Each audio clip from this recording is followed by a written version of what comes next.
प्रभु तेरी वाणी जीवन की रोटी, नैनों की ज्योति अंधेरा मिटाती।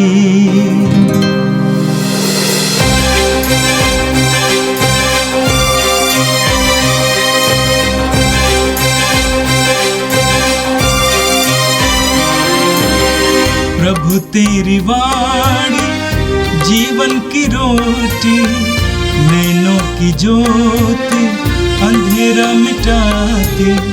प्रभु तेरी वाणी जीवन की रोटी, नैनों की ज्योति अंधेरा मिटाती।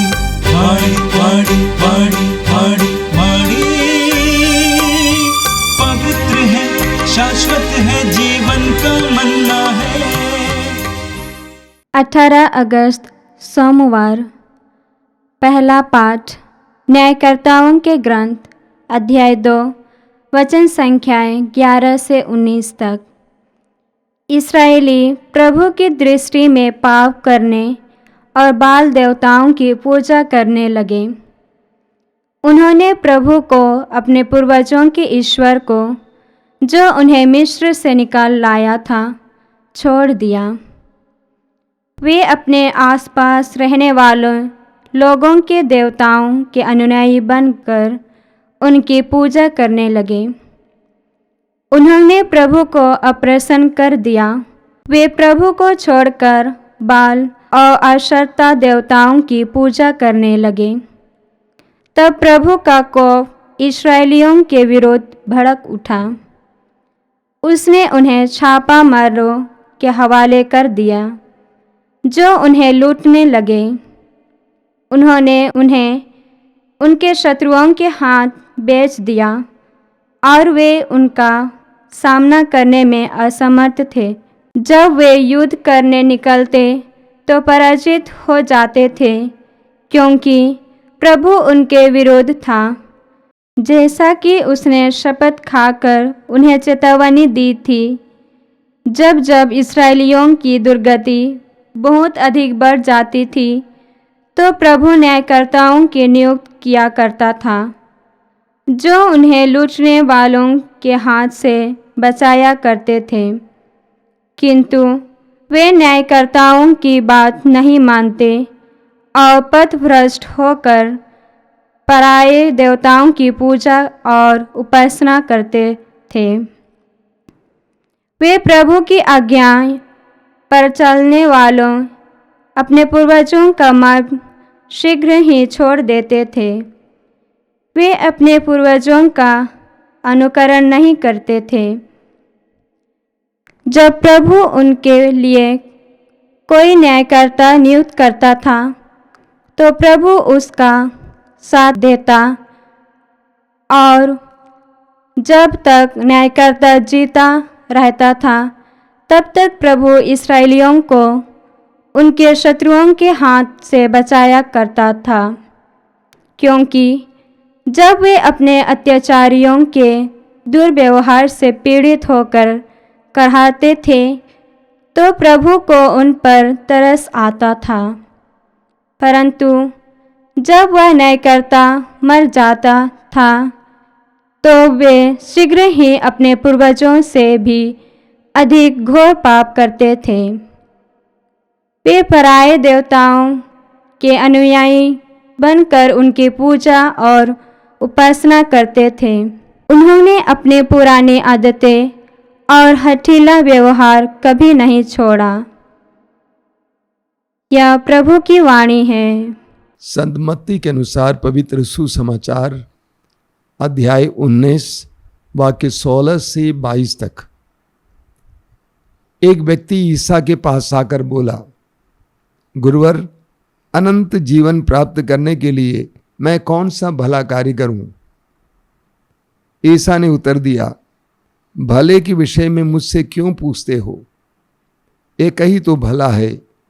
यदि तुम जीवन में प्रवेश करना चाहते हो तो आज्ञाओं का पालन करो। उसने पूछा, कौन सी आज्ञाएं? ईसा ने कहा, हत्या मत करो, व्यभिचार मत करो, चोरी मत करो, झूठी गवाही मत दो, अपने माता पिता का आदर करो और अपने पड़ोसी को अपने समान प्यार करो। नवयुवक ने उनसे कहा, मैंने इन सब का पालन किया है, मुझ में किस बात की कमी है? ईसा ने उसे उत्तर दिया, यदि तुम पूर्ण होना चाहते हो तो जाओ, अपनी सारी संपत्ति बेचकर गरीबों को दे दो और स्वर्ग में तुम्हारे लिए पूंजी रखी रहेगी, तब आकर मेरा अनुसरण करो। यह सुनकर वो नवयुवक बहुत उदास होकर चला गया, क्योंकि वह बहुत धनी था। यह प्रभु का दिव्य सुसमाचार है। ख्रिस्त प्रभु की जय। मेरे प्रिय भाई और बहनों, आज का पहला पाठ न्यायकर्ताओं के ग्रंथ के अध्याय 2 से लिया गया था। हम बाइबल के निर्गमन ग्रंथ की अध्याय 32 उसके वाक्य 22 में पढ़ते हैं कि मनुष्य का झुकाव पाप की ओर है। मनुष्य का झुकाव पाप की ओर है। यह कितनी बड़ी सच्चाई है। हम सबका झुकाव पाप की ओर है। पवित्रता में बढ़ने के लिए हमें कठिन प्रयास करना पड़ता है, लेकिन पाप में आसानी से गिर जाते हैं। इस्राएली जनता के इतिहास के बारे में आपने बार बार सुना है। इस्राएली जनता यानी यहूदी ईश्वर की चुनी हुई प्रजा थी। ईश्वर ने उनको मिस्र देश की गुलामी से छुड़ाया और मरु प्रदेश से होकर कनान प्रदेश पहुंचा दिया, प्रतिज्ञात देश पहुंचा दिया, मूसा के नेतृत्व में, योशुआ के नेतृत्व में। ईश्वर उनके साथ था और उन्होंने महसूस किया कि ईश्वर हमारे साथ है। बड़े बड़े चिन्ह और चमत्कारों के द्वारा ईश्वर ने प्रकट किया कि मैं तुम्हारे साथ हूं। दिन रात उनको सहारा देता था, सहयोग देता था। मरु प्रदेश में उनके लिए भोजन का प्रबंध किया, पीने के लिए जल का प्रबंध किया।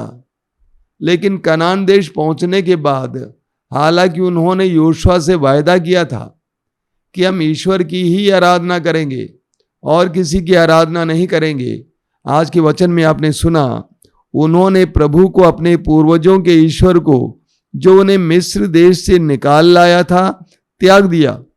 वे अपने आसपास रहने वाले लोगों के देवताओं के अनुयायी बनकर उनकी पूजा करने लगे। ईश्वर के किए हुए सारे बातों को वे भूल गए और वे सच्चे और जीवित ईश्वर की जगह पर देवी देवताओं की पूजा करने लगे। उन्होंने पहले नियम को ही तोड़ दिया। ईश्वर ने उन्हें 10 नियम दिया था।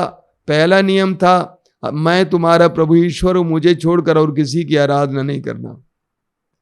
उन्होंने उस पहले नियम को ही तोड़ दिया। हम जानते हैं 10 नियमों में सबसे प्रथम और सबसे महत्वपूर्ण नियम वो है, और इस्राएलियों ने वह किया। नतीजा क्या था, वचन में आप पढ़ेंगे, तब प्रभु का कोप इस्राएलियों के विरुद्ध भड़क उठा। जब वे युद्ध करने निकलते थे तो पराजित हो जाते थे, क्योंकि प्रभु उनके विरुद्ध था, जैसा कि उसने शपथ खाकर उन्हें चेतावनी दी थी। जब तक प्रभु ईश्वर उनके साथ था, उन्होंने जीत पाई। सोचिए, मिस्र देश से कनान देश तक कितने देशों को उन्होंने हराया था, क्योंकि प्रभु ईश्वर उनको साथ देता था। लेकिन उन्होंने ईश्वर को त्याग दिया तो ईश्वर ने भी उनको त्याग दिया। उन्होंने ईश्वर के समर्थन और सहयोग और शक्ति का अनुभव नहीं किया, वे हारने लगे। इस्यास नबी के ग्रंथ के अध्याय 48 उसके वाक्य 18 में लिखा हुआ है, यदि तुमने मेरी आज्ञाओं का पालन किया होता तो तुम्हारी सुख शांति नदी की तरह उमड़ती रहती। यदि तुमने मेरी आज्ञाओं का पालन किया होता तो तुम्हारी सुख शांति नदी की तरह उमड़ती रहती, लेकिन तुमने ऐसा किया नहीं। विधि विवरण ग्रंथ के अध्याय 6 में प्रभु कहते हैं कि इन सारी बातों को सुनो और उसका पालन करो, उसके द्वारा तुम्हारा कल्याण होगा। बारूक के ग्रंथ के अध्याय 3 वाक्य 13 में वचन कहता है, यदि तुम प्रभु के मार्ग पर चले होते तो तुम सदा के लिए शांति का जीवन बिताते। यदि तुम प्रभु के मार्ग पर चले होते तो तुम सदा के लिए शांति का जीवन बिताते, लेकिन इस्राएलियों ने ईश्वर को छोड़ दिया, ईश्वर का मार्ग छोड़ दिया। इसलिए वे जहां कहीं भी जाते थे दुख युद्ध करने के लिए वे पराजित हो जाते थे। वे प्रभु की आज्ञा पर चलने वाले अपने पूर्वजों का मार्ग शीघ्र ही छोड़ देते थे। वे अपने पूर्वजों का अनुकरण नहीं करते थे। ये केवल इस्राएलियों की बात नहीं है, हमारी भी तो बात है। हम विश्वासियों के जीवन में भी हमें कभी कभी देखने को मिलता है कि हम लोग आगा पीछा करने लगते हैं, ईश्वर के साथ मोलभाव करने लगते हैं, सौदेबाजी करने लगते हैं, बुराई के मार्ग पर भटक जाते हैं। ऐसी परिस्थिति में हमारे भी जीवन में इसी तरह विपत्तियां आ जाती हैं जिस तरह इस्राएलियों के जीवन में आई थी। हम भी ईश्वर से पूछने लगते हैं कि ऐसा क्यों। अय्यूब के ग्रंथ के अध्याय 5 उसके वाक्य 6 में लिखा हुआ है कि विपत्ति मिट्टी से नहीं उगती है, विपत्ति मिट्टी से नहीं उगती है और दुख भूमि से उत्पन्न नहीं होता है। इस्राएलियों ने ईश्वर का परित्याग किया और ईश्वर के समर्थन और सामर्थ्य और शक्ति का एहसास करना बंद किया। योहन के सुसमाचार के अध्याय 15 वाक्य 5 में प्रभु कहते हैं, मैं दाखलता हूं और तुम डालियां हो, जो मुझ में रहता है और मैं जिसमें रहता हूं वही बहुत फलता है, क्योंकि मुझसे अलग रहकर तुम कुछ भी नहीं कर सकते। 2000 वर्ष पहले प्रभु ने कहा कि मुझसे अलग रहकर तुम कुछ भी नहीं कर सकते।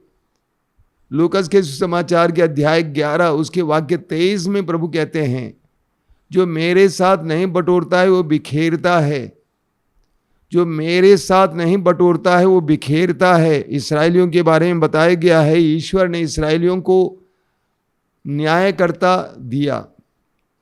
जब तक न्यायकर्ता, वचन में लिखा हुआ है, जब वो न्यायकर्ता मर जाता था तो वे शीघ्र ही अपने पूर्वजों से भी अधिक घोर पाप करते थे। वे पराये देवताओं के अनुयायी बनकर उनकी पूजा और उपासना करते थे। उन्होंने अपनी पुरानी आदतें और हठीला व्यवहार कभी नहीं छोड़ा। इस पर भी ईश्वर ने उन पर दया की। मेरे प्रिय भाई और बहनों, हम जितना प्रभु ईश्वर के साथ जुड़े रहेंगे उतना हमारे जीवन में ईश्वर के सामर्थ्य का हमें एहसास होगा। आज ही मैं एक बहन से बात कर रहा था, वो बहन बोल रही थी, प्रभु हमारी प्रार्थना को सुनते हैं। मैंने कहा, बहन प्रार्थना मांगने की जरूरत नहीं है, आप प्रभु के साथ जुड़िए, प्रभु सब कुछ का प्रबंध करेंगे। लोगों की सोच है प्रार्थना का मतलब है मांगना। मैं कहूँगा प्रार्थना का मतलब ज़्यादा जुड़ना है। आप प्रभु के साथ जुड़ा हुआ जीवन जिए। इस्राएलियों ने ईश्वर को त्यागा और इस्राएलियों ने उसका नतीजा भी अनुभव किया। हम भी प्रभु को त्यागेंगे, हम उसका नतीजा अनुभव करेंगे। अगर प्रभु के साथ जुड़कर जीवन जिएंगे तो हमें प्रभु के सामर्थ्य, शक्ति और उनकी महिमा का एहसास होगा। हमारे जीवन में चिन्ह और चमत्कार प्रकट हो जाएंगे। और आज का सुसमाचार संत मत्ती के सुसमाचार के अध्याय 19 से लिया गया था। पाठ में आपने सुना, एक व्यक्ति ईसा के पास आकर बोला, गुरुवर, अनंत जीवन प्राप्त करने के लिए मैं कौन सा भला कार्य करूं? उस व्यक्ति ने प्रभु से क्या पूछा? गुरुवर, अनंत जीवन प्राप्त करने के लिए मैं कौन सा भला कार्य करूं? हम सुसमाचारों में पढ़ते हैं कि प्रभु यीशु चारों ओर घूम घूम कर ईश्वर के राज्य के बारे में, स्वर्ग राज के बारे में शिक्षा देते थे, अनंत जीवन के बारे में शिक्षा देते थे, लोगों को अनंत जीवन में प्रवेश करने के लिए आह्वान करते थे। वचन में आपने सुना, एक व्यक्ति, धनी व्यक्ति यीशु के पास आता है बड़े उत्साह के साथ, बड़ी उम्मीद के साथ और पूछता है कि गुरुवर, अनंत जीवन प्राप्त करना चाहता हूं, उसे प्राप्त करने के लिए मुझे कौन सा भला कार्य करना होगा? अक्सर हम सभी सोचते हैं कि हमें ईश्वर से कुछ प्राप्त करने के लिए कुछ करना होता है, देना होता है।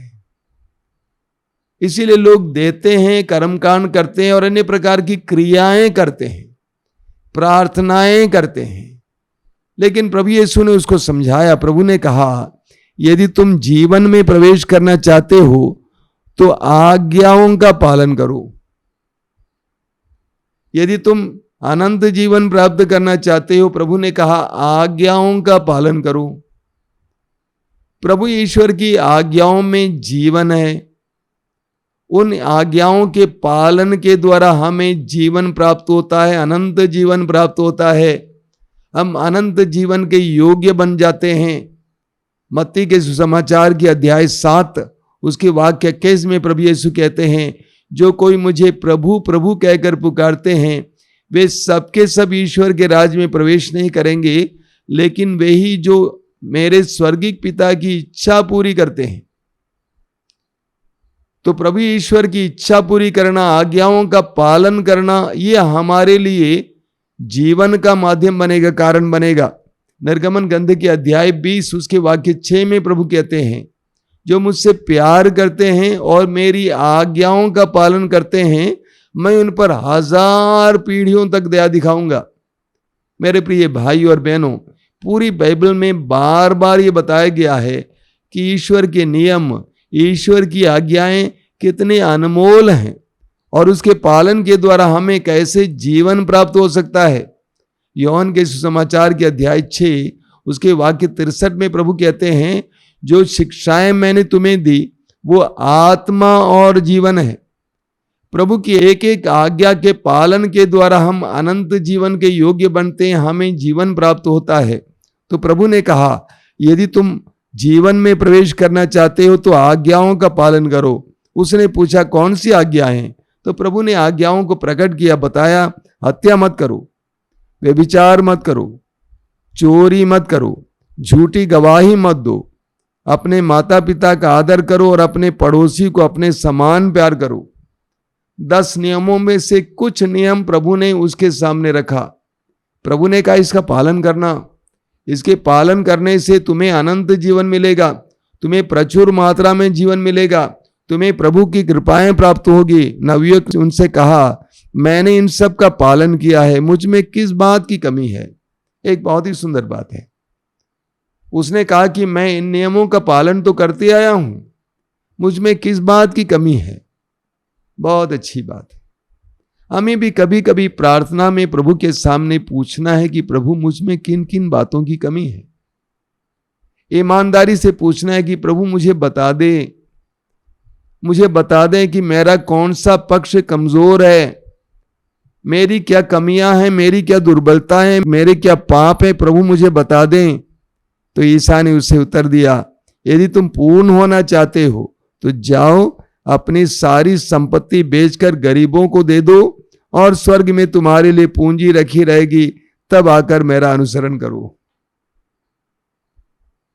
प्रभु ने उससे कहा, प्रभु जानते थे कि वो धनी है, इसीलिए प्रभु ने कहा कि तुम जाकर अपनी सारी संपत्ति बेच दो और गरीबों में दे दो। अपने मित्रों को नहीं देना, गरीबों को दे देना, ताकि तुम्हें वापस ना मिले, और तब आकर मेरा अनुसरण करो और तुम्हें अनंत जीवन प्राप्त होगा। मत्ती के सुसमाचार के अध्याय 6 उसके वाक्य 24 में प्रभु यीशु कहते हैं, तुम 2 मालिकों की सेवा नहीं कर सकते। तुम 2 मालिकों की सेवा नहीं कर सकते, तुम ईश्वर और धन दोनों की सेवा नहीं कर सकते। प्रभु ने उस व्यक्ति के सामने एक समय दिया, मौका दिया चुनने के लिए। अगर तुम अनंत जीवन वास्तव में चाहते हो तो तुम्हें धन को त्यागना होगा। वास्तव में क्या कमी थी उसके अंदर? देखिए, इस बात का ख्याल करना, हम सबको धन की आवश्यकता होती है। बिना धन के हम इस संसार में जी नहीं सकते हैं, लेकिन धन को हमारा मालिक नहीं बनना चाहिए, हमारा दास बनना चाहिए। लेकिन वो व्यक्ति धन का दास था, उसका दिल धन पर लगा हुआ था, वो अपने को धन से खींच नहीं पाया। आगे वचन में आप पढ़ेंगे कि वो दुखी होकर चला गया। क्यों दुखी होकर चला गया? मत्ती कहता है क्योंकि वो बहुत बड़ा धनी था। वो अपने हृदय को धन से निकाल नहीं पाया। उसने सोचा, जिंदगी भर मैंने जो मेहनत की है और जो कमाया है उसको मैं पल भर में कैसे गंवा सकता हूं? उसके लिए अनंत जीवन से ज्यादा महत्वपूर्ण धन था। हम याकूब के पत्र के अध्याय 4 वाक्य 4 में पढ़ेंगे। याकूब कहते हैं, रे कपटियों, क्या तुम्हें ये नहीं मालूम कि धन का, संसार का मोह करने का मतलब है ईश्वर से बैर करना। जो संसार को अपने मित्र बनाना चाहता है वो ईश्वर को शत्रु बना देता है। हम दो मालिकों की सेवा नहीं कर सकते हैं। हमें चुनना होगा, हमें ईश्वर को चुनना होगा, प्रभु को चुनना होगा, अनंत जीवन को चुनना होगा और धन को हमारा दास बनना चाहिए, मालिक नहीं बनना चाहिए। वचन में लिखा हुआ है, ये सुनकर वह नवयुवक बहुत उदास होकर चला गया क्योंकि वह बहुत धनी था। प्रभु यीशु के पास आने के बाद बहुत कम लोग उदास होकर जाते थे, लोग स्वतंत्र होकर जाते थे। हम लूकस के सुसमाचार के अध्याय 19 में एक दूसरे धनी के बारे में पढ़ते हैं, उसका नाम है जक्केउस। वो भी धनी था, वो भी उतने उत्साह के साथ यीशु के पास आया था। वो यीशु को देखना चाहता था, लेकिन यीशु ने उससे कहा मैं तुम्हारे यहाँ ठहरना चाहता हूं, और उसने बड़े आनंद के साथ यीशु को अपने घर पे स्वागत किया। इतना ही नहीं, यीशु ने कहा नहीं था, उसने अपनी संपत्ति का आधा हिस्सा गरीबों में बांटने की प्रतिज्ञा की, प्रभु के सामने घोषणा की। इतना ही नहीं, जिन लोगों को उसने ठगा उसने कहा मैं चौगुना उनको वापस लौटाऊंगा। प्रभु ने कहा आज इस घर में मुक्ति आई है। मुक्ति का मतलब शांति, आनंद। वो धनी आनंदित हुआ क्योंकि उसने यीशु को चुना, अनंत जीवन को चुना। लेकिन इस धनी ने धन को चुना, यीशु को नहीं चुना, अनंत जीवन को नहीं चुना, इसीलिए वो उदास हो गया। जानते हैं मेरे भाई और बहनों, हमारे जीवन में जब भी उदासी आती है, इस बात का ख्याल कीजिए, उसके पीछे कोई ना कोई लगाव है। अगर आपको धन के प्रति लगाव है, धन चला जाएगा तो आपको बहुत दुख होगा। किसी व्यक्ति के प्रति मोह है, वो व्यक्ति चला जाएगा तो आपको बहुत दुख होगा। यानी हमारे दुखों के पीछे लगाव है, अटैचमेंट, आसक्ति। प्रभु यीशु आज हमसे भी यही कहते हैं, यदि तुम अनंत जीवन प्राप्त करना चाहते हो, आज्ञाओं का पालन करो, प्रभु के आदेशों का पालन करो, प्रभु के वचन का पालन करो। इतना ही नहीं, प्रभु को चुनो, प्रभु को अपने जीवन का सबसे महत्वपूर्ण स्थान दो। धन को नहीं, किसी व्यक्ति को नहीं, प्रभु को महत्वपूर्ण स्थान दो। उसके बाद अन्य लोगों को स्थान दो, अन्य चीजों को स्थान दो। आइए हम प्रार्थना करें। प्रभु यीशु धन्यवाद देते हैं आज के सुंदर दिन के लिए, तेरे पवित्र वचनों के लिए धन्यवाद देते हैं और आशीर्वाद मांगते हैं कि हमें ऐसी कृपा दीजिए कि हम भी अपने जीवन में इन रहस्यों को जान सकें और इसके अनुसार अपना जीवन जी सकें, तेरी आज्ञाओं का पालन कर सकें, तुझे अपने जीवन का महत्वपूर्ण व्यक्ति समझ सकें, बाकी सबको और सब चीजों को गौण स्थान दे सकें, दूसरा स्थान दे सकें। ये प्रभु यीशु इन वचनों को सुनने वाले मेरे भाई बहनों को आशीर्वाद देना। आज पूरा दिन उन्हें तेरी संगति का एहसास हो, तेरी कृपा का एहसास हो। हमारी इस प्रार्थना को ग्रहण कर, आमीन। प्रभु तेरी वाणी जीवन की रोटी, नैनों की ज्योति अंधेरा मिटाती। वाणी वाणी वाणी वाणी वाणी पवित्र है, शाश्वत है, जीवन का मन्ना है।